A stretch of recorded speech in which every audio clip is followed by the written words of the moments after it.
I was very sceptic कि ये work होता है नहीं होता है, आई डोंट नो।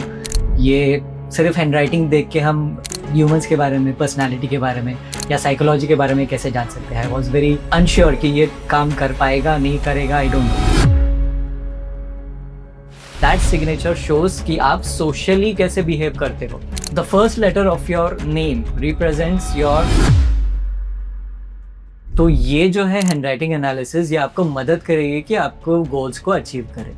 तो मेरे में जो भी खूबियाँ हैं, मैं खुल के उसके बारे में बात नहीं कर पाता। तो मेरे फ्रेंड्स भी अगर देखें तो मेरे फ्रेंड्स भी बहुत कम हैं। तो ठीक है, awareness is one thing, but we are not completely aware कि मुझ में और क्या क्या है। The capital O is very important, जहाँ पे हमें पता चलता है कि इफ दिस पर्सन इज। ये मैंने बस सुना है कि जो लोगों की हैंड राइटिंग एकदम नीट एंड क्लीन रहती है, they are very clear about the life. और जिसकी मतलब हैंड राइटिंग कुछ भी जा रही है, उसकी लाइफ में प्रॉब्लम्स रहती है। अगर हैंड राइटिंग ठीक नहीं है या बहुत ही इलेजिबल है, दैट शोज कि उसके जिंदगी में बहुत सारी ऐसी चीजें चल रही है जो। आई एम ऑनेस्ट, मुझसे ऑनेस्ट तो इस दुनिया में कोई है ही नहीं। है या नहीं, कहाँ पे पता चलेगा उसकी hand writing. As a humans, we have this natural tendency of reading people. जब भी कोई रूम में एंटर होता है, we try to read them. कैसे हाव भाव है, कैसी एनर्जी है, कैसी वाइब है, कैसे उठते हैं, कैसे बैठते हैं, and same thing makes us curious about our own self as well, कि हमारी क्या अच्छी बात है, हमारी क्या खामियां हैं।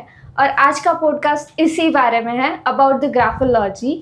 और ग्राफोलॉजी के बारे में आज हम बात करने वाले नितिन शिंदे सर के साथ। Sir has 11 years of experience in the field, और अब तक उन्होंने बहुत सारे स्टूडेंट्स को ग्राफोलॉजी सिखाई है और 1-on-1 कंसल्टेशन भी बहुत सारी की है। तो let's talk to Nitin Shinde sir. Welcome to the podcast. Thank you Vishwa, how are you? I am good. Great. Sir मुझे ये जानना था कि आज के टाइम में ना लोगों के पास करियर के लिए बहुत सारे ऑप्शंस हैं। ग्राफिक डिज़ाइनिंग हो गया, AI ऑटोमेशन हो गया, या कंटेंट क्रिएशन हो गया। बट जब आपने graphology as a full time start किया था, उस वक्त 2-3 फील्ड ही थी, इंजीनियरिंग, डॉक्टर और टीचर। तो उस टाइम पे वो कौन सी चीज़ थी जो स्पार्क हुई कि नहीं, मुझे graphology as a full time करना है? See, I was a very fond reader at that time, और सेल्फ हेल्प के बारे में मैं बहुत कुछ पढ़ता था। And there happen to be a friend of mine who introduced me to this book called The Power of Your Subconscious Mind. And वहाँ से मुझे सबकॉन्शियस माइंड के बारे में जानना, उसमें थोड़ा सा और डिटेल में पढ़ना, ये सब शुरुआत हुई। और उसके बाद फिर एक मेरी दोस्त थी, उसने मुझे इंट्रोड्यूस किया ग्राफोलॉजी से। तो ग्राफोलॉजी सीखते सीखते पहले तो आई वॉज वेरी स्केप्टिक कि ये वर्क होता है नहीं होता है, आई डोंट नो। ये सिर्फ हैंड राइटिंग देख के हम ह्यूमंस के बारे में, पर्सनालिटी के बारे में या साइकोलॉजी के बारे में कैसे जान सकते हैं। आई वॉज वेरी अनश्योर कि ये काम कर पाएगा नहीं करेगा, आई डोंट नो।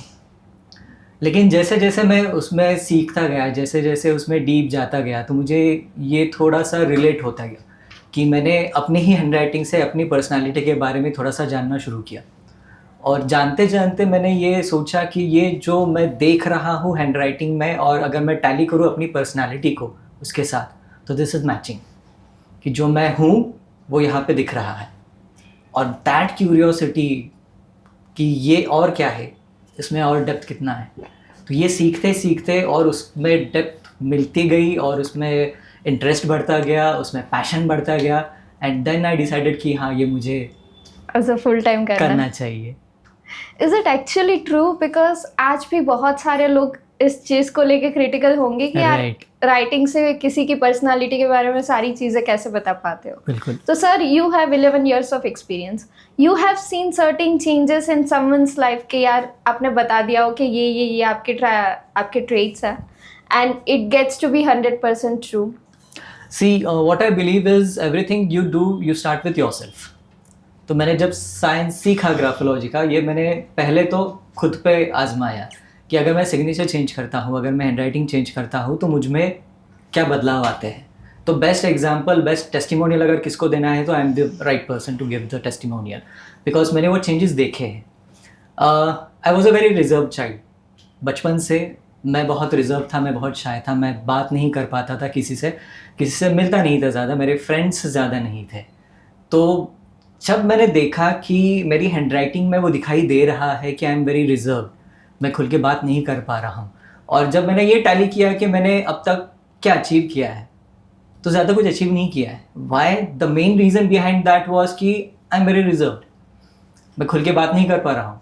और अगर आप खुल के बात नहीं कर पा रहे हो, आप में क्या कैपेसिटी है, आप में क्या एबिलिटीज़ है, जब तक आप वो दिखाते नहीं हो किसी को, तो कोई आपको काम नहीं देगा, कोई आपको प्रमोशन नहीं देगा। राइट? तो मैंने ये जाना कि अगर मुझे बदलाव लाना होगा तो मुझे ये शाइनेस से हटके कुछ अलग करना पड़ेगा, इससे बाहर निकलना पड़ेगा। तो धीरे धीरे I started improving my personality, graphotherapy help me at the same time.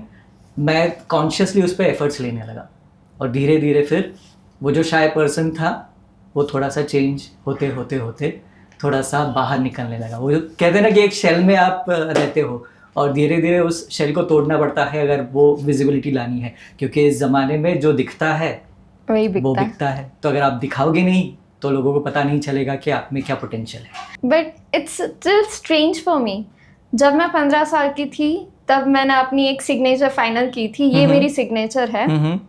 To the time now as a person I have evolved a lot, बहुत सारे चेंजेस मेरे में आए हैं, बट सिग्नेचर सेम है। तो सिग्नेचर के हिसाब से पर्सन की पर्सनालिटी के बारे में हम क्या बता सकते हैं, because it never changes. Absolutely, कुछ हद तक ठीक है, लेकिन अगर आप गौर से देखोगे तो सिग्नेचर कैन ऑल्सो चेंज। जो आप स्ट्रोक्स कॉन्शियसली पहले बनाते हो, अब वो उतना कॉन्शियसली आप बनाते नहीं हो।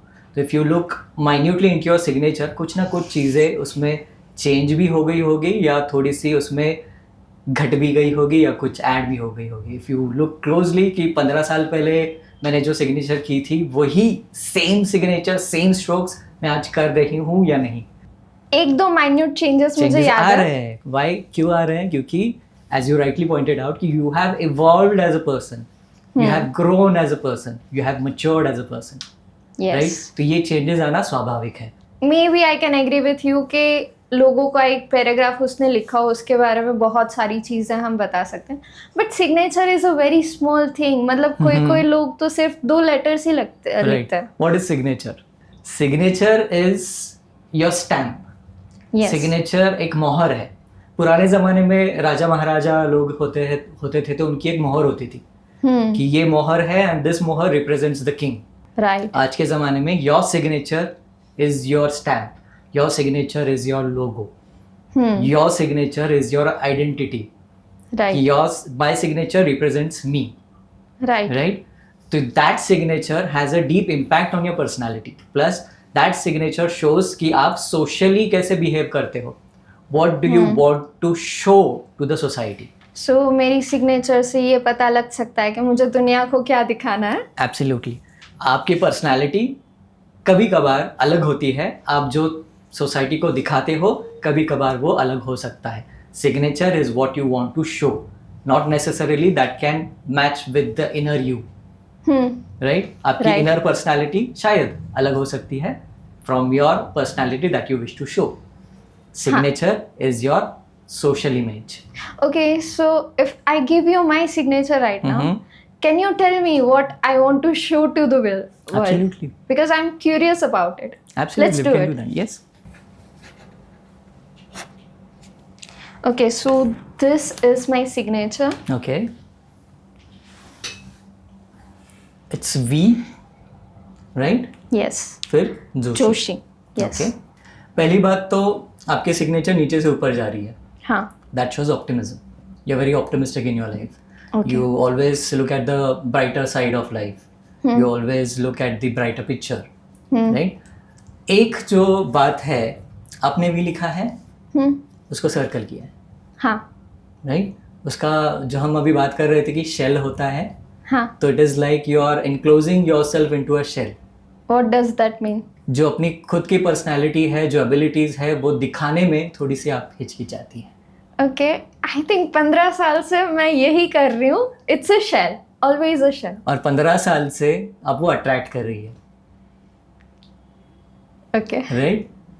तो ये शेल को थोड़ा सा तोड़ना पड़ेगा, थोड़े से एफर्ट्स लेने पड़ेंगे. दिस इज लाइक कि मैं एक कंफर्ट जोन में हूँ, ये मेरा Yes. किला है, this is my boundaries, I can not cross these boundaries, इससे Yes. बाहर मैं नहीं निकल सकती, जो भी करूंगी इसी कंफर्ट जोन में करना है मुझे। यस, ऐसे होता है। 100%। इसके वजह से ना बहुत सारी जो अच्छी चीजें हैं अपने बारे में हम ये दिखा नहीं पाते लोगों को, हम वहीं पे Right. रुके रहते हैं कि मेरी जो दुनिया है वो इतनी है। Right, and I think I am happy in my comfort zone. वही तो, सक्सेस पाना है तो ये कंफर्ट जोन थोड़ा सा छोड़ना पड़ता है। 100%। राइट, अगर ये कंफर्ट जोन छूटेगा तो आगे जाके सक्सेस मिलेगी। You are 100% right about it. Second thing is, जो वी है वो कैपिटल भी यहाँ पे नहीं दिख रहा, that is a small case V, right? तो the first letter of your name represents your personality, how you perceive your personality. यहाँ पे इट्स अ स्मॉल केस। तो again this goes with the shell part कि comfort zone भी है और मैं खुद को थोड़ा सा, when it comes to self esteem, तो वो सेल्फ एस्टीम भी थोड़ा सा कम है। खुद को थोड़ा सा छोटा समझना कि हाँ. शायद मैं ये नहीं कर पाऊंगी, शायद मैं इससे ज़्यादा नहीं कर पाऊंगी, may be this is my limit, मैं इससे ज़्यादा सोच भी नहीं सकती। तो वो खुद को थोड़ा सा कम समझना। हाँ, तो ये वो स्मॉल केस वी से हो रहा है। ठीक है सर। तो ये गोज हैंड इन हैंड कि एक तो छोटा है, स्मॉल केस वी है, उसमें से उसको एनसर्कल किया है। मतलब एक छोटी सी सिग्नेचर से ही हम लोगों के बारे में बहुत सारी चीजें बता सकते हैं। राइट, क्योंकि what we believe in graphology कि अगर आपको सिग्नेचर करना है और आप आपका फर्स्ट इनिशियल लिखते हो, your name, writing the initials of your name, it has to be big, it has to be capital, plus it has to be 4 to 5 times larger than the rest of the handwriting या rest of the letters. तो आपका जो first letter है, it has to be bold. It shows pride, it shows your ego, it shows your self, healthy ego. तो इसके हिसाब से ना मुझे एक और क्वेश्चन आता है कि I M highly self aware about my self. Okay. मतलब मेरी क्या स्ट्रेंथ है, मेरी क्या वीकनेसेस है, मुझे कहाँ पे वर्क करना है, कहाँ पे नहीं करना, कहाँ पे मैं कंफर्टेबल हूँ, खुश हूँ। I think I know everything about my Okay. Self. तो ऐसे कोई लोग हैं who are satisfied with their life, who knows where they stand in their life, तो उसके लिए ग्राफोलॉजी कहाँ पे हेल्प कर सकती है, and where the graphology stands for those people. Okay. मैं मानता हूँ कि सेल्फ अवेयरनेस इज गुड, लेकिन एक गोल होना, एक एम होना is again important. Self awareness है, राइट? मुझे अपनी स्ट्रेंथ्स पता है, मुझे अपनी वीकनेसेस पता है, use them to achieve your goals. तो एक बहुत बढ़िया गोल होना इज़ वेरी वेरी इंपॉर्टेंट, क्योंकि अगर आपको आपकी पर्सनैलिटी के बारे में सब कुछ पता है, आपकी स्ट्रेंथ्स पता है, क्या करना है ये पता है, तो कहाँ जाना है ये अगर आप डिसाइड करते हो, राइट? तो ये जो है हैंडराइटिंग एनालिसिस, ये आपको मदद करेगी कि आपको गोल्स को अचीव करे, कि ये पार्ट है, आई am very good at that, इसको थोड़ा निखारते हैं। This is the part that which is not very good, right? इसको थोड़ा सा और सुधारना पड़ेगा। तो ये हैंडराइटिंग से मुझे पता चलेगा कि एग्जैक्टली कौन सी चीज़ है जिस पे मुझे काम करना है। फॉर एग्जाम्पल, मुझे लगता है कि सब ठीक है but I resist change, I am not very flexible, right? कोई भी नई चीज़ आती है, first of all my reaction is to resist it, कि शायद ये मुझे नहीं करना है, या लेट इट बी, मैं थोड़ा सा उस पर सोचता हूँ और उसके बाद में उस पर काम करके आई सी की करना है नहीं करना है, राइट? तो ये जो है ना फ्लेक्सिबिलिटी ना होना, ये थोड़ा सा ना हिंड्रेंस हो सकता है in your path toward success. या एक और चीज़ जो हमें बहुत कॉमनली दिखाई देती है is self consciousness. Self consciousness क्या होता है कि I am very much conscious about my self, तो मेरे में जो भी खूबियाँ हैं मैं खुल के उसके बारे में बात नहीं कर पाता। थोड़ा सा मैं शाय हूँ, थोड़ा सा मैं रिजर्व्ड हूँ, या बहुत सारे लोगों के बीच में होता हूँ और सब लोग अगर मेरी तरफ देखते हैं तो मैं थोड़ा सा कॉन्शियस हो जाता हूँ। तो मैं थोड़ा सा बैक फुट पे चला जाता हूँ, मैं खुल के एक्सप्रेस नहीं कर पाता, मैं खुल के मिल नहीं पाता। तो मेरे फ्रेंड्स भी अगर देखे तो मेरे फ्रेंड्स भी बहुत कम हैं। Even that thing can be a road block to your success. Okay, तो आई थिंक ग्राफोलॉजी के हिसाब से, लेट्स से मुझे अपने बारे में बहुत सारी चीज़ें पता है, but I think graphology will help you understand the minute details that you miss. Absolutely right, absolutely right. Graphology क्या है? Graphology is a science of understanding your subconscious mind, right? तो ठीक है, awareness is one thing, but we are not completely aware कि मुझ में और क्या क्या है। तो ये ग्राफोलॉजी से हमें पता चलता है कि ठीक है, मेरा जो नॉलेज था अपने बारे में शायद ये सीमित था। अब जो मैं देख रहा हूँ through my hand writing, through this science of graphology, कि मुझ में और बहुत सारा पोटेंशियल है, मैं और बहुत कुछ कर सकता हूँ। सिर्फ ये कुछ चीजें हैं जो मुझे अटका रही है वो अचीव करने में। जैसे आपने मेरी सिग्नेचर के बारे में बोला था कि you are protecting yourself in a comfort zone, right. तो आई थिंक किसी की सिग्नेचर देख के हम ये पता लगा सकते हैं कि इफ समबडी इज लाइंग और not. Let's say business partnerships होती है या ऑफिस में बहुत सारे लोग बोलते हैं अरे ये कर लूंगा, वो कर लूंगा, वो भी कर लूंगा, बट सिग्नेचर के ऊपर से ये पता लग सकता है। सिग्नेचर से भी पता चलता है और स्क्रिप्ट के ऊपर से भी पता चलता है। There are certain combinations in your handwriting जहाँ पे हमें पता चलता है कि this person is not worthy enough to be trusted, तो इसको हम ब्लाइंडली ट्रस्ट नहीं कर सकते। तो there are certain combinations. Line tendencies अगर हम देखें तो the capital O is very important, जहाँ पे हमें पता चलता है कि if this person is a pathological liar, छोटे मोटे झूठ बोलता है या क्या करता है। आप एग्जांपल के साथ ये बता सकते हो कि कौन सी हैंड राइटिंग होगी? Can if I can show the lying loop, can you see this? Yes.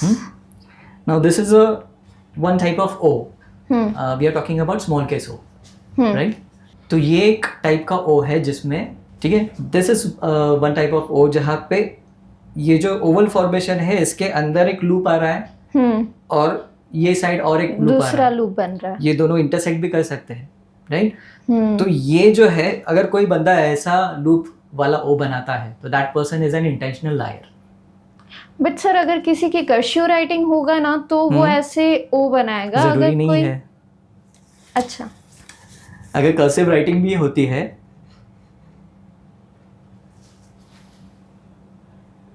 तो यहाँ पे एक ही लूप आ गया विच इज सीक्रेटिव, एक ही लूप आ गया। ये केस में दो लूप्स आ रहे हैं, एक लेफ्ट साइड में आ रहा है, उसको इंटरसेक्ट करके या टच करके राइट साइड में दूसरा लूप आ रहा है, तो this person is an intentional liar. Okay. And this person is a pathological liar. इसको पता भी नहीं चलता है कि ये कब झूठ बोल रहा है, इतना झूठ बोलता है वो। ओके। उसको खुद को पता नहीं चलता है कि वो कब झूठ बोल गया। लेट्स से कोई ऐसा इंसान है जो कभी भी झूठ नहीं बोलता, बस इंटरव्यू के टाइम पे थोड़ा झूठ बोल देता है। हाँ, तो छोटे मोटे झूठ तो हर कोई बोलता है। हाँ, तो वो उसके राइटिंग में रिफ्लेक्शन या चेंजेस होंगे? बिल्कुल बिल्कुल आएगा। ठीक है। सिग्नेचर के हिसाब से या राइटिंग के हिसाब से क्या हम कंपैटिबिलिटी चेक कर सकते हैं लोगों की? सिग्नेचर के हिसाब से तो कर सकते हैं, लेकिन अगर डीप में जाना हो कंपैटिबिलिटी पे तो we have to check the script also. तो स्क्रिप्ट एंड सिग्नेचर। और कौन कौन से ट्रेट्स दो पर्सन के बीच में है, या कौन कौन compatibility in sense of husband wife compatibility? हाँ, in any sense. Husband wife compatibility में व्हाट वी सी कि एक तो दोनों एक प्लेटफॉर्म पे होने चाहिए in terms of understanding, right? What matters is the expressiveness, दोनों कितने एक्सप्रेसिव है। क्योंकि हमने एक हस्बैंड वाइफ का जो केस लिया था उसमें वाइफ की एक शिकायत थी। इनफैक्ट बहुत सारी वाइफ्स ऐसे होंगी जिनकी ये शिकायत है कि मेरे हस्बैंड बात ही नहीं करते, मुझसे ज़्यादा बात नहीं करते, ज़्यादा एक्सप्रेस नहीं करते। हाँ।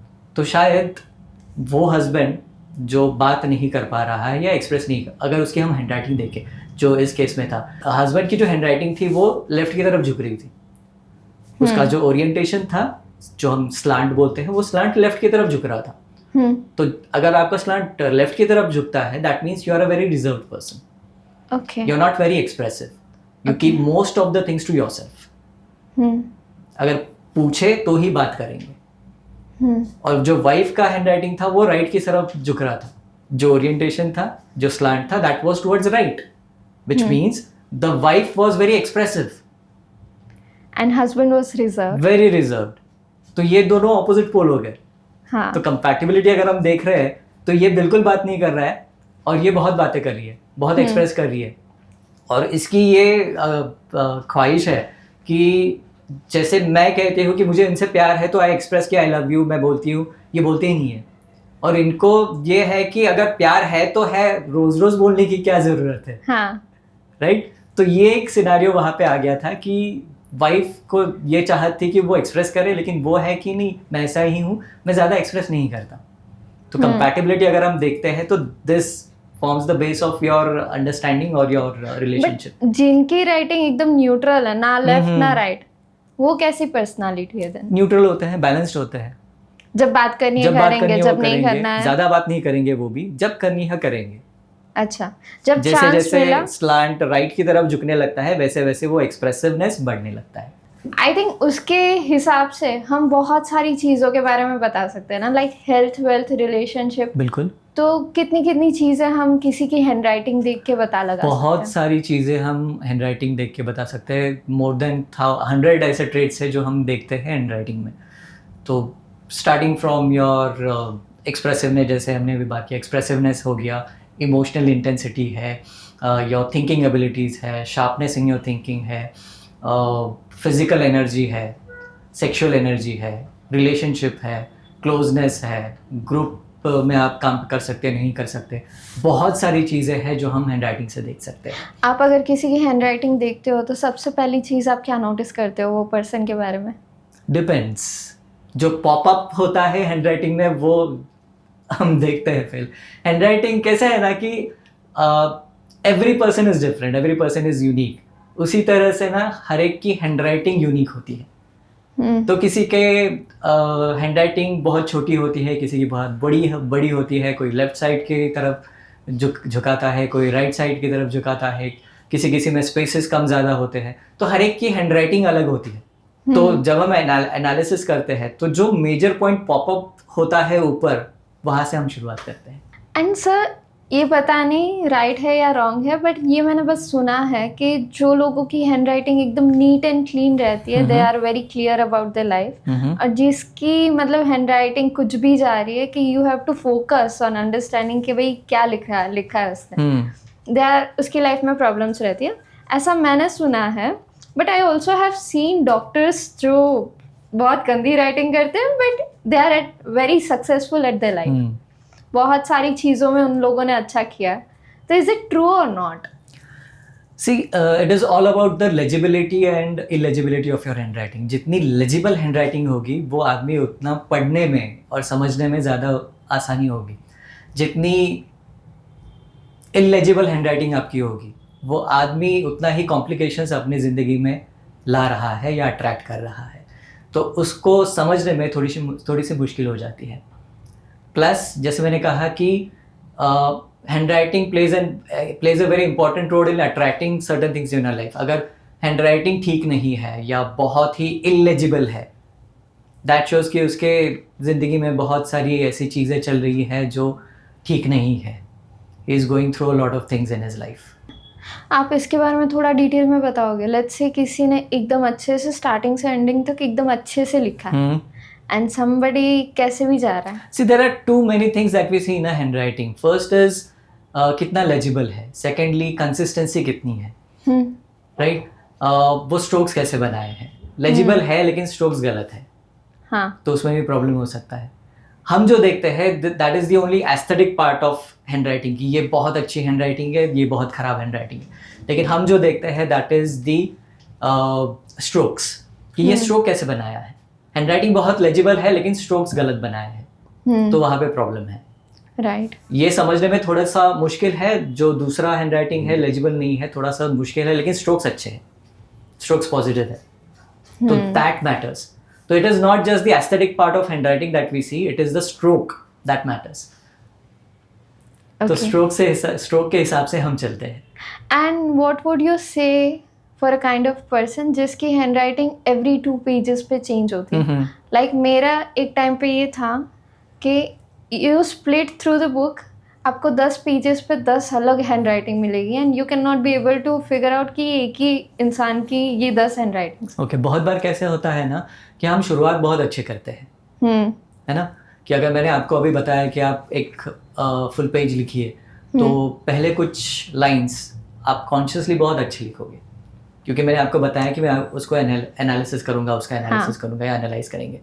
तो आप पहले 4, 5, 6 लाइंस बहुत कॉन्शियसली लिखोगे, बहुत अच्छी तरह से लिखोगे। उसके बाद ना योर सबकॉन्शियस टेक्स ओवर कि अभी बहुत हो गया, अभी मुझे ख़त्म करना है. That is where your true जो Self पर्सनैलिटी comes out. है वो बाहर निकलती है. इसलिए काफ़ी बार ऐसे होता है कि अब सिंपल एग्जांपल है, अगर किसी नए इंसान को आप मिलते हो, राइट, तो आपका पहला इंटेंशन क्या होता है कि उसको इम्प्रेस करना है, उसके हाँ. साथ थोड़ा सा वार्तालाप करें, उसके साथ थोड़ी सी बातचीत करें. You present the good side of yourself to that person, right. लेकिन धीरे धीरे क्या होने लगता है, जैसे जैसे आप उस व्यक्ति के साथ ज़्यादा टाइम बिताते हो, वैसे वैसे आप थोड़ा थोड़ा ना अपना जो ट्रू सेल्फ है वो बाहर आने लगता है. हाँ. Same goes with your handwriting. ज़्यादा टाइम आप किसी के साथ स्पेंड करते हो तो you get to know about the person. Absolutely. Love Very marriages much. में क्या होता है, हाँ. राइट, जब आप प्यार में होते हो तो हाँ. व्हाट यू स्ट्रगल कि मेरी जो अच्छी साइड है वही मैं दिखाऊं. शादी होने के बाद ये सिनारियो थोड़ा सा चेंज होने लगता है चेंज होने लगता है कि आप तो पहले ऐसे ना थे, हाँ. है ना, पहले आप अलग थे, हाँ. आप थोड़ा सा अलग दिख रहे हो, अलग लग रहे हो. ये क्यों होता है? क्योंकि पहले हम जो है वो शादी से पहले या पहले जब हम मिलते हैं तो अच्छी पर्सनैलिटी मेरी उनको दिखनी चाहिए. हाँ. ये कॉन्शियसली एफर्ट डालते हैं वहाँ पे. हाँ. उसके We बाद put ये the- पता चल गया कि अब शादी हो चुकी है, अब हाँ. तो कुछ होने वाला नहीं है, तो असली रंग वहाँ पे निकलते हैं. We put the best foot forward. Absolutely. हाँ. यही हैंडराइटिंग में दिखता है कि पहले जो हम लिखते हैं बहुत अच्छी तरह से लिखते हैं, बाद में फिर धीरे धीरे धीरे जो ट्रू पर्सनालिटी है वो सामने आती है. तो इसीलिए वो चेंज जो दिखता है हमें बहुत अच्छा, और फिर धीरे धीरे धीरे धीरे डिटोरिएट हो रहा है, तो वहाँ पे रिलेट Okay. होता है. सर एक्चुअली बहुत बार हम लोगों को जब रीड करते हैं ना, सब लोग हमेशा ऑल द टाइम करते हैं एनर्जी के हिसाब से, वाइब के True. हिसाब से. नाउअडेज तो बहुत चल रहा है, वाइब मैच नहीं हो रही. तो जब हम लोगों को जज करते हैं या रीड करते हैं ना, उसके बाद जब वो बातें करना एक्चुअली स्टार्ट करते हैं, हमें रियलाइज होता है कि यार he is quite better than what I have thought. तो ऐसा आपके साथ कभी हुआ है कि जब आप किसी की रीडिंग पढ़ रहे हो एंड यू रियलाइज कि यार ये इंसान ऐसा दिख ही नहीं रहा जितनी उसकी राइटिंग से दिख रहा है? होता है बहुत So, बार होता है. Can you share one of that example with us? बहुत बार ऐसे होता है कि जैसे आपने बहुत अच्छा पॉइंट यहाँ पे कहा कि हम ना लोगों को जज करते हैं, राइट. जब भी हम किसी को मिलते हैं, जैसे हम आज पहली बार मिले, हाँ. तो पहली बार हम कुछ तो एक ग्रह उनके बारे में दिमाग में बिठा लेते हैं. हाँ. कि ये अपीयरेंस से, ये चेहरे हाँ. से ये ऐसे लग रहा है, हाँ. तो ये व्यक्ति ऐसे ही होगा, राइट. तो ये हम जज करना शुरू करते हैं. तो इसमें क्या अच्छाइयाँ है, क्या बुराइयाँ है, ये स्टैंपिंग करने लगते हैं वहाँ पे, राइट. लेकिन ग्राफोलॉजी में हमको जब सिखाया गया है, तो फर्स्ट रूल जो हमको सिखाया गया है, नेवर जज एनीवन. हाँ. आपको किसी को जज नहीं करना है. जब तक आप उसकी हैंडराइटिंग नहीं देख लेते हो, तब तक उसके बारे में आपको कुछ भी दिमाग में नहीं लाना है. तो ऐसे बहुत बार होता है, वो टेम्पटेशन होता है कि अरे मैंने इसको देख लिया, तो एक सोच आ गई मन में कि ये आदमी शायद ऐसे होगा. लेकिन वो सोच हम नेगेट करते हैं कि नहीं, पहले मैं हैंडराइटिंग देखता हूँ. हाँ. हैंडराइटिंग से मुझे पता चलेगा कि मैं जो सोच रहा हूँ वो सही है या नहीं. तो इसलिए अगर मुझे टैली करना है तो I will see the handwriting first. क्योंकि वो इन्फ्लुएंस भी करता है ना, कि एब्सोल्युटली. एक बार मैंने कुछ सोच लिया, फिर now I am connecting the dots. Right. Interviews में क्या होता है? इंटरव्यूज में वही होता है कि you present the best side of yourself to the person who is taking your interview. आप वहाँ पे जो आप नहीं हो वही दिखाते हो कभी कभार, जो Right. आप हो वो कभी नहीं दिखाते हो. आपको वो जॉब चाहिए, तो you will do everything that you need to do for that job. तो अगर सवाल भी आता है सामने से कि आर यू ऑनेस्ट, तो what would be the obvious answer? I am honest. मुझसे ऑनेस्ट तो इस दुनिया में कोई है ही नहीं, हाँ. राइट. यस. है या नहीं कहाँ पे पता चलेगा? उसकी हैंडराइटिंग में. 100%. Are you a team person? Yes, I am very good with working with teams. Handwriting में दिखता है कि आप अकेले ज़्यादा अच्छा काम करोगे. That's true. Do you wish to work with this company for longer time? Yes, मैं छोड़ के जाऊंगा ही नहीं. Oh. और हैंडराइटिंग में दिखता है कि अगले साल जाएगा. या हैंडराइटिंग में ये भी दिखता है कि ये बंदा है जो काफ़ी लंबे समय तक रुकेगा. इसलिए handwriting analysis forms a very very important part when it comes to screening. तो हम भी किसी कंपनी के साथ अभी काम कर रहे हैं जहाँ पे स्क्रीनिंग का काम जो है उन्होंने हमें दिया है. तो जब भी कोई पोस्ट होती है उनके कंपनी में, तो what they do is they take the handwriting sample of that candidate और हमें भेजते हैं कि according to this position we want this traits of personality in this person. आप हैंडराइटिंग देख के बताओ कि ये है या नहीं है उस बंदे में. तो वी टैली कि ये अगर उनको चाहिए इस आदमी में है या नहीं है. And employ screening through handwriting is very very important और बहुत सारे लोग, बहुत सारी कंपनीज आजकल इंडिया में ये करते हैं. तो आई थिंक किसी की हैंडराइटिंग देख के ये भी पता लगा सकते हैं ना somebody is going through a major trouble in their life. Yes, depression can be seen through handwriting. So वो सारी minute चीज़ें दिख जाती हैं. बिल्कुल. Stress, irritation, सब दिखाई देता है. और may be Anxiety relationship health problems हो. बिल्कुल. सारी चीज़ें. In what ways it is being seen? Can you share one or two examples? In what ways it is seen? In the handwriting? हाँ, in the handwriting. See, अगर depression हमें देखना है तो अगर किसी की हैंडराइटिंग अगर प्लेन पेपर पे, अनरूल्ड पेपर पे कोई लिखता है और उसकी हैंडराइटिंग अगर नीचे नीचे नीचे नीचे नीचे नीचे जा रही है, that shows that person is depressed. Right. बहुत सारे शार्पनेस है उसकी हैंडराइटिंग में, बहुत सारे स्ट्रोक्स शार्प आ रहे हैं. Even that shows irritation. और ये स्ट्रेस, अगर उसके आई के डॉट से वो स्लैश हो रहा है, अगर हम आई बनाते हैं तो एक डॉट दे देते हैं, लेकिन ये बंदा अगर आई बना रहा है तो उसमें स्लैशेस आ रहे हैं, that shows irritation. So handwriting says a lot about the person. Absolutely. Handwriting, I think, asks for the help as well. Okay, through my energy that I'm missing out in this point. I'm going through a life trouble. True. तो कभी ऐसा हुआ है कि just as a group circle में बैठे हो या किसी का भी एक बार आपने देख लिया हो, यू अंडरस्टैंड कि अच्छा इसकी लाइफ में ये प्रॉब्लम चल रही है, but you don't stand up and go and talk to that person because we don't, मतलब बिना मांगे हम जजमेंट या कुछ भी पास नहीं करते या सलाह नहीं देते. राइट. अगर बहुत क्लोज है तो उस सिनारियो में I can approach that person and tell कि हाँ थोड़ा थोड़ा I can see through your handwriting कि थोड़ा सा स्ट्रेस हो रहा है, थोड़ा सा इरिटेशन हो रहा है, या जैसे आप सोच रहे हो ज़िंदगी उस हिसाब से नहीं चल रही है. तो डू यू विश कि मैं थोड़ा सा आपको हेल्प करूँ उसमें? ये मैं हक से उस पर्सन को बता सकता हूँ. लेकिन अगर कोई अनजान व्यक्ति है जिसके साथ मैं बैठा हूँ और अगर मुझे कुछ दिखाई देता है तो वो जो कन्वर्जेशन है ना वो करने में थोड़ी सी हिचकिचाहट होती है, because I don't know if that person really wants my help. I don't no कि उसको पसंद आएगा नहीं आएगा, आई डोंट नो. राइट. तो उसमें थोड़ी सी हिचकिचाहट होती है. Make sense.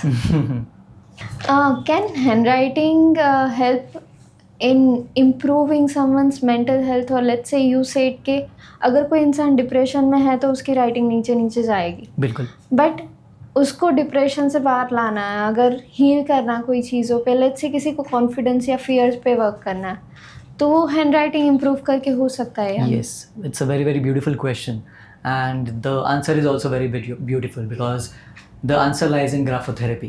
Now what is graphotherapy? This is a beautiful process wherein, जैसे मैंने कहा कि हैंडराइटिंग से बहुत सारी चीज़ें हमें दिखती हैं, बहुत सारी पॉजिटिव चीज़ें हमें दिखती हैं, बहुत सारी चीज़ें ऐसे भी दिखती हैं जिस पे हमें काम करना बहुत ज़रूरी है. अगर मुझे कुछ अचीव करना है तो शायद मैं अगर इस पे काम करूँ तो वो अचीव होगा. Right. And as you rightly pointed out कि अगर मुझे लगता है कि डिप्रेशन चल रहा है, एंग्जाइटी आ रही है या थोड़ी सी नेगेटिविटी लग रही है और मुझे सपोर्ट की ज़रूरत है, in that scenario graphotherapy works like miracle. What is graphotherapy? Graphotherapy is changing your patterns in your handwriting. See, this is a simple science. अगर हम handwriting फॉर्म कैसी होती है, अगर ये हम सोचेंगे तो आप लिखते हो, I am writing something, right. इसकी शुरुआत कहाँ से होती है? मुझे अगर कुछ लिखना है तो एक थॉट मेरे दिमाग में जनरेट होता है कि मुझे कुछ तो लिखना है, right. It originates in the brain. और धीरे धीरे through the synaptic pathways, through the neurons, मेरे मसल्स को ये इंस्ट्रक्शंस मिलती है थ्रू द ब्रेन कि आपको लिखना है. And my hand, my muscles of the hand follows those instructions कि आई हैव टू राइट. और वो लिखने की क्रिया होती है. So where does it originates? In your brain. जैसे जैसे आप लिखते हो एक पाथवे बना होता है through your hand writing in your brain कि ये ऐसे ही चलेगा, ये ऐसे ही होने वाला है. और ये हमें आपकी हैंड राइटिंग में दिखता है कि यहाँ थोड़ी सी गड़बड़ है, इसको चेंज करना बहुत बहुत इंपॉर्टेंट है. तो अगर मुझे चेंज करना है तो हम प्रोसेस रिवर्स करते हैं. रिवर्स कैसे करते हैं? तो हैंड राइटिंग बनाते वक्त ही उसको ऐसे पॉजिटिव स्ट्रोक्स देते हैं और उसको एक रिपीटेशन देते हैं कि ये आप रिपीट करोगे, रिपीट करोगे, रिपीट करोगे तो आपके मसल्स के थ्रू योर न्यूरो पाथवेज आपके ब्रेन में एक नया न्यूरो पाथवे बन जाएगा, जिसके वजह से आप जिस पे काम करना चाहते थे, फॉर एग्जाम्पल डिप्रेशन पे काम करना चाहते हो, धीरे धीरे डिप्रेशन कम होते जाएगा. So it is through your hand writing. That is called graphotherapy. और इसको हम एक टाइम पीरियड देते हैं 21 डेज. अच्छा. कि ये स्ट्रोक है, इसको आप बनाओ repeatedly for 21 days. Why 21 days? वो हैबिट फॉर्मेशन हैबिट फॉर्म होता है. 21 डेज अगर लगातार आप कोई काम करते हो तो उसकी हैबिट आप में आ जाती है. तो इसी सिनारियो से, इसी लॉजिक से अगर हम वही पॉजिटिव स्ट्रोक दोबारा 21 डेज तक प्रैक्टिस करते हैं तो वो जो इफेक्ट है वो हमारे ब्रेन में रजिस्टर हो जाता है एंड धीरे धीरे वो डिप्रेशन से आप बाहर आते हो. Is it that accurate? मतलब आपने ट्रांसफॉर्मेशन अपने स्टूडेंट्स में या किसी से कंसल्टेशन किया हो? बिल्कुल. What was the result? Result था एक बहुत शाय आदमी था, थोड़ा सा टीनेज से बड़ा था, आई थिंक 18-19 ईयर्स का बच्चा था. तो उसको वही एक प्रॉब्लम था कि he was not able to express himself. थोड़ा सा डिप्रेशन था और इरिटेशन था, ओवर थिंकिंग थी. तो हमने वो थेरेपी शुरू कर दी और धीरे धीरे वो, प्लस हमने क्या किया उसको थोड़ा थोड़ा ना, एक जैसे हम थेरेपीज दे रहे थे कि 21 डेज आपको ये करना है, तो उसको एक टारगेट भी दिया. Because anything without target is थोड़ा सा वेग हो जाता है, उसको समझ में नहीं आएगा कि मैं क्यों कर रहा हूँ, किस लिए कर रहा हूँ. तो ये टारगेट भी दिया कि अगर आपको सेल्फ एस्टीम पे अगर हम काम कर रहे हैं तो ये 21 डेज तक you have to work only on your self esteem. तो आपको क्या करना है, एक छोटा सा गोल बनाओ. राइट, छोटा सा गोल बनाओ. वो गोल को कुछ भी हो कि मुझे एक दिन में एक पेज पढ़ना है, एक बुक का एक पेज पढ़ना है. दैट इज अ सिंपल गोल. ये गोल बनाओ और रिपीट करो इसको. रोज एक पेज आपको पढ़ना है. खत्म होने के बाद बुक को बंद करना है, सोना है. धीरे धीरे वो 1 पन्ना, 2 पन्ने, 3 पन्ने पढ़ते गया. और जैसे जैसे पढ़ते गया उसका जो बिलीफ है खुद पे कि I can do anything that I want, कि अगर ये मैं कर सकता हूँ तो और भी कुछ जो चीज़ें हैं वो भी मैं कर सकता हूँ. तो धीरे धीरे ना उसका कॉन्फिडेंस बढ़ने लगा कि this is a simpler part, कि ये 1 पन्ना ही मुझे पढ़ना है, वो अभी मैं बढ़ा के 2 पन्ने 3 पन्ने कर रहा हूँ. तो मेरे में एबिलिटीज़ है, सिर्फ बात यह है कि मैं उसको निखार नहीं रहा हूँ, वो उसको बाहर नहीं ला रहा हूँ, उस पर काम नहीं कर रहा हूँ. तो मुझे इस पर काम करना है. और धीरे धीरे वो उस पर काम करने लगा. तो धीरे धीरे वो रिस्पॉन्सिबिलिटीज़ लेने लगा. उस पर थोड़ा सा उस पर पॉजिटिविटी आ गया कि हाँ मैं ये कर सकता हूँ. तो उसका जो हौसला है वो बढ़ते गया और वो उससे बाहर निकल गया. तो अभी वो जॉब कर रहा है और बहुत अच्छी कंपनी में प्लेस्ड है. ही इज़ हैप्पी कि ये सब मैं अभी कर पा रहा हूँ. सर, ऐसे कोई एग्जांपल्स देखे हैं जो एकदम इंट्रोवर्ट है, किसी से बात ना करना, स्टेज पे ना बोलना, सोशलाइज नहीं होना, एंड आपने एक थेरेपी स्टार्ट की और उसके बाद they become the kind of a person कि वो बाहर जाके दूसरों से बात कर रहा है and he become that personality? मैं खुद हूँ. जैसे मैंने कहा कि आई was a very shy person, I was very reserve. Right, मुझे अभी भी याद है, it was my standard 1 annual function. Okay.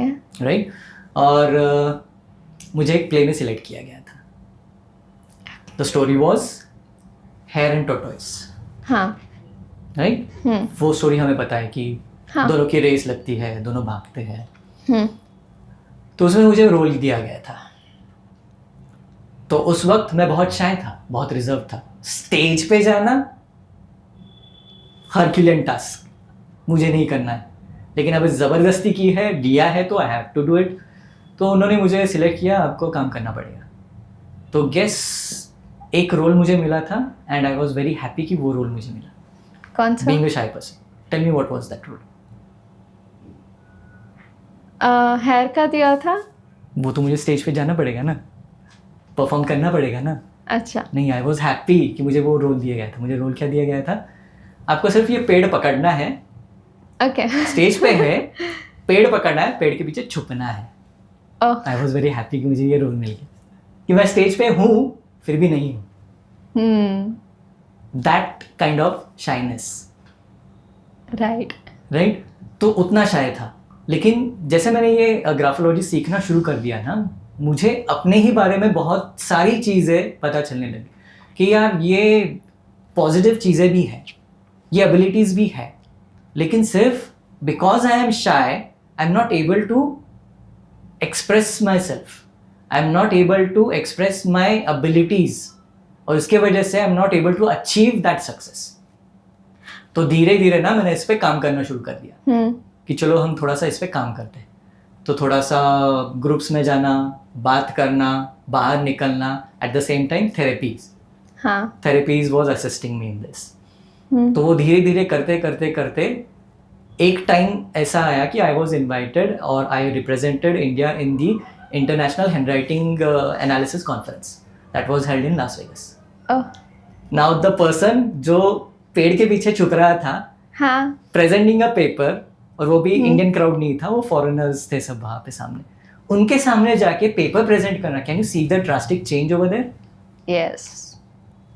But वही मेरा नेक्स्ट क्वेश्चन है कि इतना ट्रांसफॉर्मेशन आने में कितना टाइम लगा? It takes time. When did you realize कि मेरे में ये बहुत सारी खामियां एक साथ होगी, अब सारी एक रात में नहीं बदल सकती. You work on one thing one by one. Absolutely. तो जब आपने ये पॉइंट आउट किया कि ठीक है, एट दिस मोमेंट नाउ मैं जो इंट्रोवर्ट हूँ उस चीज़ पे वर्क करना है, बिल्कुल. कब स्टार्ट किया and how much time it took you to be there and be confident? ऐसे नहीं, बहुत बार हम खुद को पुश करते हैं कि नहीं भले डर लग रहा है फिर भी करना है, लोगों से बात करनी है, इंटरनली समय लगता है. बिकॉज जैसे मैंने कहा ना कि resist change. Yes. First thing you do is you resist change. You are very, very, very afraid of going out of your comfort zone. तो इसमें समय जाता है. तो किसी किसी को ये 1 महीना लग सकता है, किसी किसी को 6 महीने लग सकते हैं, किसी किसी को 1 साल लग सकता है. तो it depends from person to person. मेरे टाइम में it was a gradual process कि मैं ये सीख भी रहा था साइंस, इसको अप्लाई भी कर रहा था, और धीरे धीरे वो कॉन्फिडेंस बढ़ता गया. तो I started learning this science in 2012, और जो मैंने कहा कि पेपर प्रेजेंट किया दैट वाज इन 2016. तो ये रियलाइज होने में, उस पर काम करने में, और फिर उसको अप्लाई करने में ये समय थोड़ा सा देना पड़ता है. It requires patience. ये जैसे आपने कहा कि ये एक रात में नहीं होगा, लेकिन ये बिल्कुल नहीं होगा ऐसे भी नहीं है. क्योंकि क्या है कि इतने सालों तक हमने वो प्रोग्रामिंग की है अपनी कि मैं ऐसा ही हूँ, मैं ऐसा क्यों हूँ पता नहीं है. अब जब रियलाइज होता है कि मुझे ये चेंज करना है, तो वो रेजिस्टेंस तोड़ के बाहर आके मुझे अचीव करना है, तो उसमें थोड़ा सा पेशेंस लगता है. But consistency is the key. ठीक है. तो उस टाइम पे हमें, लेट्स से अगर मैं अपने कोई स्टॉक्स चेंज कर रही हूँ तो वो मुझे 6 मंथ्स तक चेंज करना. लेट्स से मेरे में अगर बहुत एक्सट्रीम कोई प्रॉब्लम है, not problem but extreme introvert हूँ, तो वो एक्सट्रोवर्ट बनने में टाइम लगता है.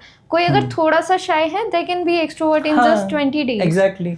बट कोई अगर बहुत ज़्यादा है, दे आर अफ्रेड और शायद उतने ट्रॉमास होल्ड करता हो, तो शायद 6 मंथ्स जितना लग सकता है. बिल्कुल. तो उनको 6 मंथ्स तक वो अवेयरनेस के साथ उनको वो इसलिए हैंड होल्डिंग इस दौरान hand holding is very important. Accountability is very important. Support is very important. Support from your family, support from the mentor. इसलिए जब हम थेरेपी करते हैं, हम थेरेपी लिख के नहीं देते कि ये करो 6 महीने में, ये 6 महीना प्रैक्टिस करो हो जाएगा. नहीं, वी आर देयर कि रोज जब आप थेरेपी करते हो इसकी फोटो मुझे भेजो. तो जहाँ पे भी चेंजेस हो रहे हैं मैं तुरंत उनको बताता हूँ. तो it is hand holding till those 6 months, 5 months. जो भी हो रहा है आपके जीवन में मुझे बताओ. इससे फायदा हुआ नहीं हुआ बताओ, क्या चेंजेस हुए बताओ, आपने किस पे काम किया बताओ. तो वो अकाउंटेबिलिटी रखना, वो सपोर्ट देना इज वेरी इंपॉर्टेंट. नहीं तो हम थेरेपीज लेते हैं, गोलियां लेते हैं, खत्म बात. नहीं, इस चीज में वैसे नहीं वर्क करता. राइट. बट सर, जब भी ये ग्राफोलॉजी की या हीलिंग की बात आती है ना, एक चीज़ मैंने सब में कॉमन देखी है कि लोगों को इंटरेस्ट है ये सारी चीज़ों के बारे में बात करना, जानना, बहुत ज़्यादा इंटरेस्ट है। बट जब चेंज की बात आती है ना, तब ऐसा लगता है कि यार मेरे में प्रॉब्लम नहीं है, मेरे हस्बैंड में प्रॉब्लम है, मेरे में कुछ भी नहीं है, ये इंसान ऐसा है। But we hardly can be able to understand कि मैं कहीं पे खुद को राइट वे में एक्सप्रेस नहीं कर पा रही। तो what would you say about this कि जब लोगों को दूसरों को चेंज करना है and they don't even understand कि भाई उसमें कौन कौन सी चीज़ों की ज़रूरत है, because somewhere we attract things, we attract partners. बिल्कुल। So how do you see such kind of scenario? See, जब हम थेरेपी स्टार्ट करते हैं ना, the first thing we see is क्या इस व्यक्ति में स्टबर्ननेस है। क्योंकि अगर स्टबर्ननेस होगा ना, तो वो थेरेपी के लिए कभी तैयार नहीं होगा। व्हाई? क्योंकि that person fears change, that person fears कि आई एम रॉन्ग। तो वो कबूल नहीं करता है कि मैं गलत हूँ। राइट। उसको लगता है कि सामने वाला गलत है। हाँ। राइट। वो खुद पे कभी नहीं लेता है। वो खुद कभी नहीं बोलेगा कि मैं गलत हूँ। एंड आई थिंक इसमें मैंने एक चीज़ पढ़ी थी कि जितना आप उस इंसान को चेंज करने की ट्राई करोगे या उसको मिरर दिखाने की ट्राई करोगे ना, वो उतना रिजिडली अपने बिलीफ को पकड़ेगा। बिल्कुल। तो इसीलिए थोड़ा सा समय जाता है उसका स्टबर्ननेस पहले निकालने में। जब उसका स्टबर्ननेस निकल जाता है, तब वो धीरे धीरे रिसेप्टिव होता है फॉर द थेरेपी और फॉर द चेंजेस। तब तक थोड़ा सा समय देना पड़ता है। इसीलिए पहली चीज़ जो हम देते हैं in therapy is removing his stubbornness. But वो स्टबर्ननेस के लिए भी पहले तो नहीं तैयार नहीं होता है। एग्जैक्टली। तो उसे मनाना पड़ता है। हाँ। तो कई ट्रिक्स होते हैं कि आपको ऐसा है वैसा है। अगर उसमें सेल्फ रियलाइजेशन है, अगर वो उतना रिसेप्टिव है, फर्स्ट थिंग, नॉट बहुत स्टबर्ननेस ऐसे बहुत कम लोग होते हैं कि बिल्कुल करना ही नहीं है। राइट। कि मैं करूँगा ही नहीं। बहुत स्टबर्न है ऐसे बहुत कम लोग होते हैं। हाँ। थेरेपी के टाइम या एनालिसिस के time it completely depends on the person कि आप उसको खोलते कैसे हो, उससे बात कैसे करते हो। हाँ। राइट।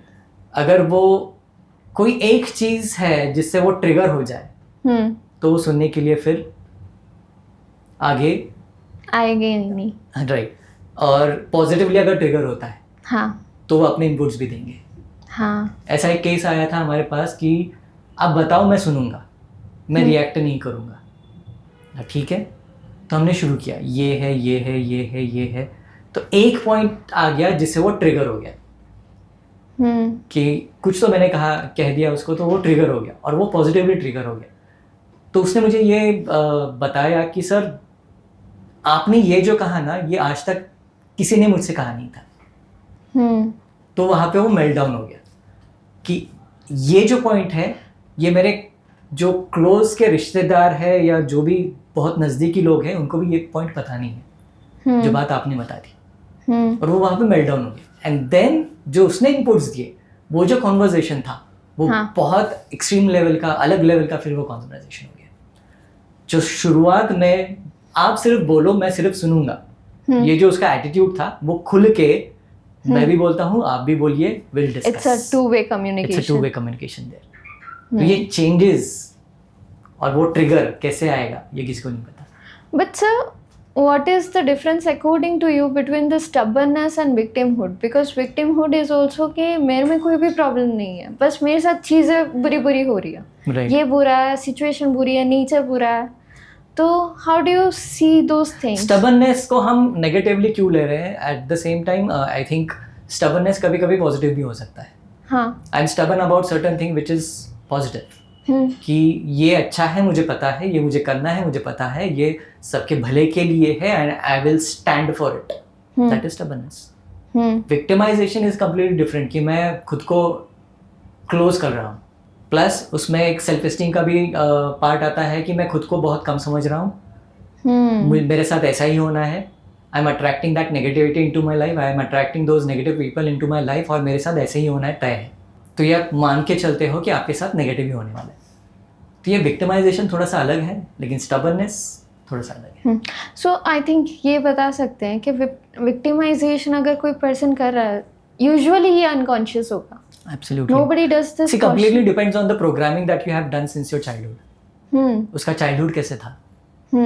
वो उसने क्या क्या सहन किया है, वी डोंट नो। ग्राफोलॉजी से चाइल्डहुड या इंटरजनरेशनल Traumas ट्रॉमा के बारे में कैसे पता बता चलते सकते हैं? हैं, कई कई चीज़ों पे कुछ कुछ बातें हमें पता चलती है। So, in the last, I really want to know how legitimate this thing is, and I really want to understand how far a graphology can go. So, in the last, can we do one thing? I'm just writing something, and बहुत सारी चीज़ें मेरे बारे में I think जो मेरे close ones है उनको पता ही है। आई थिंक बहुत सारे लोग जो ये पॉडकास्ट देखने भी वाले हैं उनको थोड़ी बहुत चीज़ें पता होगी, because I M extrovert, I am someone who easily connects with the people, जो किसी से बात कर सकते हैं, क्वेश्चंस कर सकते हैं, confident in my personality some things. Can you tell something about me that can not be known by this setup or by this conversation? देखते हैं। Let's try. So this is the writing I have made. Okay. जैसे हमने शुरुआत की थी कि you are very open to new ideas, Yes. Right? आपका जो एच है, जो आप एच लिखते हो उसमें एक लूप बनता है, हाँ. राइट? दैट शोज़ कि you are very open to new ideas, new philosophies, experiments करना, ये आपको बहुत पसंद है। नई चीज़ें, नई चीज़ें क्या आ रही है उसमें और क्या कर सकते हैं, ये आप उसमें सजगता है आपकी, right? You are very sympathetic, Yes. Right? किसी भी चीज़ को, किसी भी रिलेशनशिप को आप देखते हो तो बहुत सारी सिंपैथी उसमें होती है। तो वो जो हम बोलते हैं ना कि बहुत दया है, बहुत माया है, तो that sort of personality you are. थोड़ा सा इरिटेशन है रिलेशनशिप में है, या थोड़ा सा खुद की तरफ इरिटेशन है कि ये चीज़ है जो मैं करना चाहती हूँ लेकिन हो नहीं रही, उसके वजह से थोड़ा सा खुद को कोसना हो रहा है। या इरिटेशन आई थिंक ये सेंस में है कि I M between two lobes, कि मुझे कुछ करना भी है, कुछ बनना भी है। I am again at a stage के इनटू अ सरेंडर मोड, कि I don't find a meaning behind doing anything. I'm also, very spiritual person. So nowadays I don't find meaning in anything I'm doing. So at one stage I'm forced to do something, not forced, but I'm inspired to do something. At the same time I don't see meaning in certain things. So I think वहाँ पे clash हो रहा है. Don't know. Do you feel deep inside कि जहाँ पे appreciation मिलना चाहिए था वहाँ पे appreciation नहीं मिला है? From the right person? Can be yes and no. कहीं कहीं जगह पे एक्सपेक्टेशन थी, नहीं थी, एंड कहीं कहीं स्पेस पे जहाँ पे एक्सपेक्ट नहीं किया था I had a lot of appreciation and support. So I think it can be both the things. यहाँ से नहीं बट यहाँ से आया था.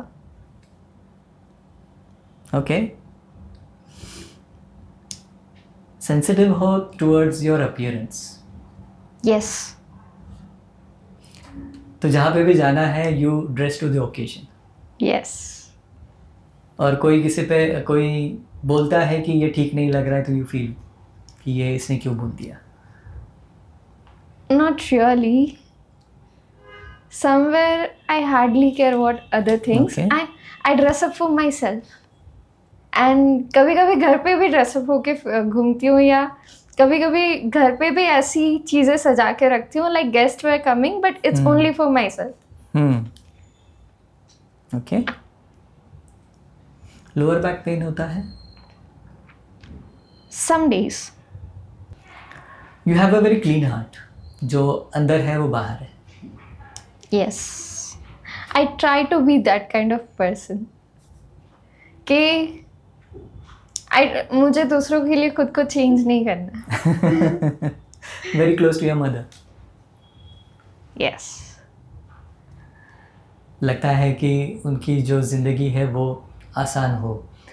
She gets all the comfort in her life. I think I feel this way for everyone.